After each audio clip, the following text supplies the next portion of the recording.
We are all about to be royally screwed. The President of the United States went down to Capitol Hill, which is something extremely rare for him because he's lazy, and lobbied to Congress to pass his big, beautiful bill.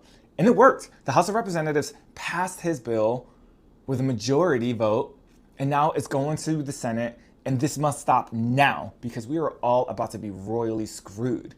Everything about Donald Trump's big, beautiful bill is about to set us back, including the process that he used to get it done, how it's going to impact American families, how the tax plan benefits the wealthy, and how it's going to increase the national debt for future generations. First of all, if you don't even know what the big beautiful bill is, Trump's bill is a 1,116-page document that really crystallizes and pushes his America First agenda. I think on the surface it sounds great because there are a couple of things that he's saying about like no taxes on tips, but as you're going to uncover as I go through this video, it's going to set most Americans back. Like almost the only people who benefit from this big, beautiful bill are like the top 10 to 20% of earners in the United States. And my assumption is if you're watching this video, you're probably not that person because those people are pushing the bill and personally writing checks to Donald Trump and buying Trump coin so they can get a sit-down dinner with him to push his agenda. And everything about this thing has been shady from the get-go. But let's talk about the shady process that he used to push this through. There's a process called the budget reconciliation process. And generally when you're pushing a bill through Congress, you need to get a supermajority vote. That's 60% of Congress. But the budget reconciliation process is a rarely used process that basically can bypass the filibuster by only getting a simple majority vote. So 51% versus the usual 60%. This is actually really concerning because if Donald Trump could use this process to get through this bill, just think about all of the other processes that we don't know and we don't understand for him to push any bill, to get his America First agenda pushed through. I mean, this guy has been having constitutional overreach since the day he came into office. Just recently, he banned Harvard University from letting in international students. Like, this party of small government is doing some of the most big government things that I've ever seen in my short 39 years of life. If you think that's bad, I will warn you, it is about to get worse because Donald Trump has taken aim at social programs that benefit everyday Americans. So 7.6 million Americans are going to lose their Medicare benefits. And I want to just be clear of what that means. The majority of nursing homes in America are using Medicaid payments to take care of the elderly, the backbone of this country, the people who built everything that we have today are about to lose the benefits. It's estimated that over 10% of nursing homes are going to go out of business because of these Medicaid cuts. And so just be thoughtful about what this actually means in everyday Americans. Like, if you put your grandma and grandpa in a nursing home so they can get the care that they need, they might end up on the street. They will have to move in with you, which is probably worse for most people, right? Like, this is not something that is helpful to everyday people. And the reason that this can happen is because poor people do not have lobbyists to march down to Capitol Hill and get their own bill passed. Actually, only the rich can do that, right? And so this is automatically a bill that's super biased toward the middle and upper class Americans. And this isn't even the end.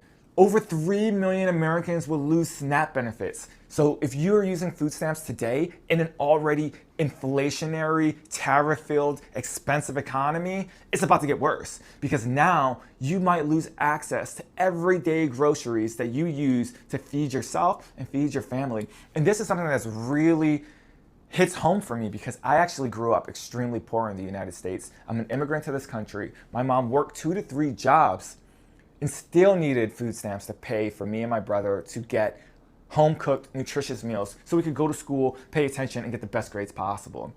But now, 3 million families are going to lose these benefits.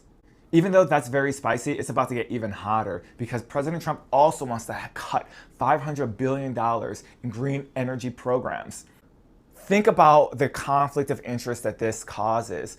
Tesla has come out and said, Elon Musk, the Doge himself, has come out and said he supports this bill because it's not going to impact Tesla because Tesla already has the tax credits and Tesla has already developed the infrastructure to build all the electric cars Elon Musk could even dream of. But who really will be punished here? Everyday Americans who want to throw solar panels on their homes. It's going to penalize other auto manufacturers. For instance, if Toyota or Honda wanted to make electric vehicles to create more competition, because more competition equals lower prices, well, say bye-bye to that.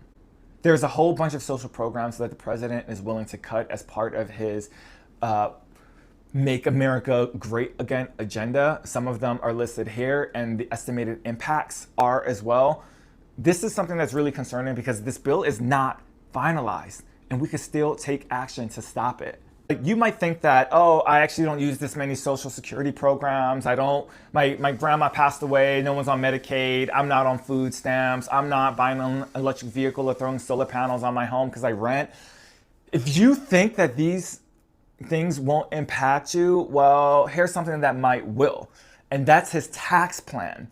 The president is passing a tax reform bill to permanently implement the 2017 Tax Cuts and Jobs Act. And let's just be clear, most people's taxes went up under this plan. In fact, only the top 20% of households benefited from this tax plan when this was passed. The people who suffered the most are the working poor. The bottom 20% of households get the least amount of benefit under this tax plan. So I want to tell you about how this tax plan is benefiting and hurting Americans. So the first thing that this tax plan does is it increases the standard deduction from about $25,000 to $32,000.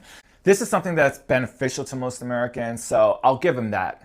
So the next policy he's passing here is the child tax credit. This is a dollar-for-dollar reduction in your taxes. In fact, he's raising this tax credit from $1,000 to $2,500. So if you owe $1,000 and you have a child and you get a $1,000 credit, well, now you effectively owe $0. This is actually beneficial for many Americans. The caveat here is it raises the amount of eligible Americans from $110,000 up to $400,000 in income. So previously, if you made over $110,000, you weren't eligible. So now you can be eligible up to $400,000, which objectively is great because more Americans are captured in the program. But let's just remember here that this program is generally benefiting the upper, wealthier Americans in our society, the top 20% of Americans who are making more than $110,000, all the way up to almost damn near $500,000. The next big change that President Trump is proposing is the SALT cap reduction. So this is essentially how much you get as a deduction for paying your state and local taxes here. So prior to the 2017 Tax Cuts and Jobs Act, there was no limit on this. But Donald Trump implemented a limit of up to $10,000. Now he's saying, oh, that's not enough. Let's triple it to $30,000, which in general is beneficial to many Americans. But he's raising the limit again for people making up to $400,000. So now there are going to be more eligible Americans.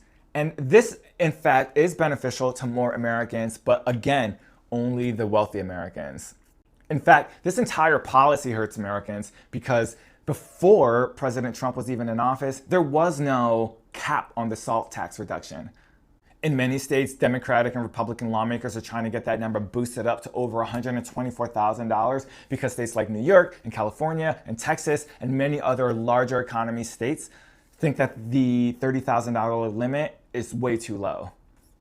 There are also changes to pass-through deductions, but this mostly impacts small businesses. I'm not going to spend too much time here. I just want to highlight it. Leave me a comment, subscribe if you want me to make a video about that in detail, but I have this chart here just to help you see what's happening here. But again, to re-emphasize, all of these tax benefits mostly are going to be impacting the top 20% of Americans, so we're going to see almost all of the benefit. This is just something to be mindful of, like the rich keep getting richer.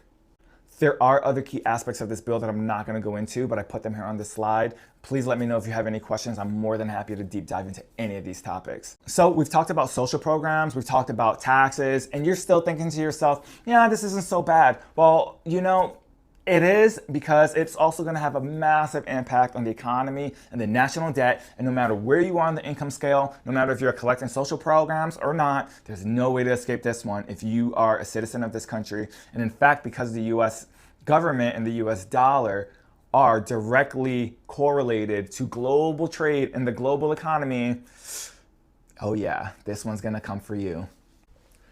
So the White House is saying that this bill is going to save the US government $1.6 trillion over 10 years.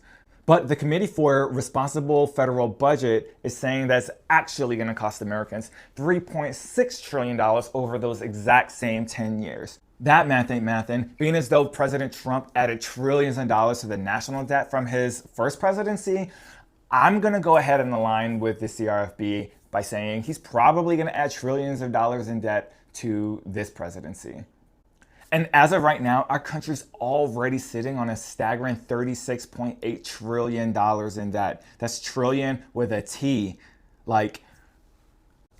Now, take all of that drama and throw in tariffs into the cocktail. It's an estimated impact on Americans is that Americans are going to receive a minus $2,800 in purchasing power annually, and a minus 0.7% in economic growth for the GDP. So we're actually going to reduce our output. People are going to be purchasing less goods because we're going to have less purchasing power, and we're going to have less exports because nobody's want to buy our crap anymore. So there's a lot of conversation around this topic, but this is the time to act. I've taken here the speaking notes from both those parties that are in favor of this bill and from those parties who are against this bill. And I'm going to leave you here with this tidbit of information. If you think that this bill is going to benefit you, do nothing. If you think that this bill is going to harm you, harm your grandmother, harm your ability to feed your family, harm your ability to start a small business, harm your ability to thrive in the land of the free, in the home of the brave, then share this video with somebody. Have a conversation with your next door neighbor and your friends at the bar. Call your senator. And, most importantly, subscribe. And thanks for watching. We're cooked.